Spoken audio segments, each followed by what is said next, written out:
temps-ci, il y a deux chanteuses qui font jaser depuis quelques jours au Québec. C'est bien Céline Dion et Lady Gaga. Si la première a annoncé 6 dates supplémentaires à sa série de concerts à Paris, l'autre a annulé, vous le savez, son concert hier soir au Centre Bell pour cause de maladie. On va parler avec un spécialiste du marketing dans un instant, mais parlons d'abord santé avec nous, Dr Julien Cavana, professeur assistant de neurologie à l'Université Emory à Atlanta. Bonjour, Dr Cavana.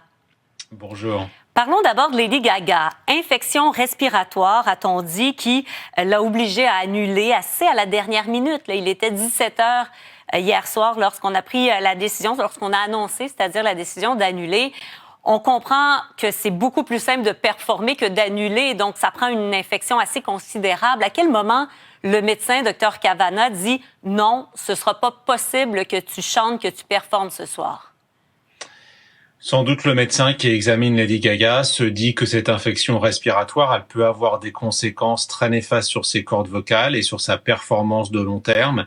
Et il y a un moment donné où il y a effectivement l'épuisement de la chanteuse, sans doute dans le cadre de cette infection, mais aussi le risque que si on force sur une infection respiratoire aiguë comme ça, il y ait un œdème laryngé ou qu'il y ait des conséquences sur les cordes vocales qui puissent être de plus long terme que simplement quelques jours.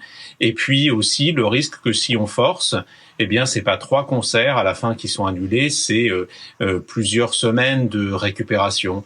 Et donc, c'est toujours, je pense, pour ces artistes qui vraiment aiment être sur la scène, c'est toujours un choix déchirant. Et c'est ça un peu que je lis dans cette décision un peu à la dernière minute, c'est que sans doute, Lady Gaga, elle a tout fait pour essayer de monter sur scène et qu'à la fin, elle s'est rendue compte de l'évidence qu'elle pouvait pas. Elle était en spectacle à Montréal vendredi et samedi. Personne n'avait décelé de problème à la voix, d'essoufflement ou enfin, est-ce qu'on peut imaginer qu'elle était capable de le cacher à ce moment-là ou que ça s'est peut-être manifesté entre-temps?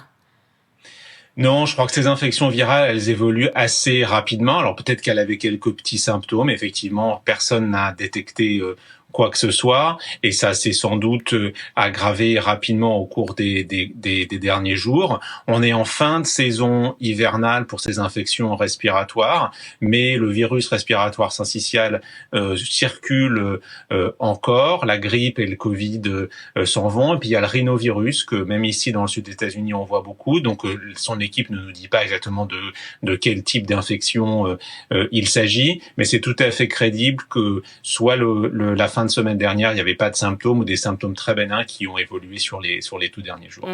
Parlons de Céline Dion qui ajoute 6 dates aux 10 déjà prévues à Paris.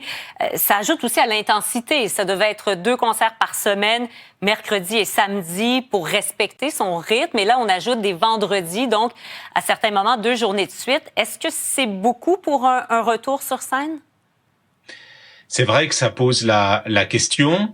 Peut-être qu'elle s'exprimera sur le sujet davantage. Elle dit qu'elle se sent extrêmement bien. On imagine qu'elle répète déjà avec ses équipes, mais c'est aussi vrai que d'être sur scène, c'est la performance athlétique de haut niveau, comme Lady Gaga, qui vraiment est révélatrice des capacités d'un artiste, d'une bête de scène comme le sont Lady Gaga et Céline Dion.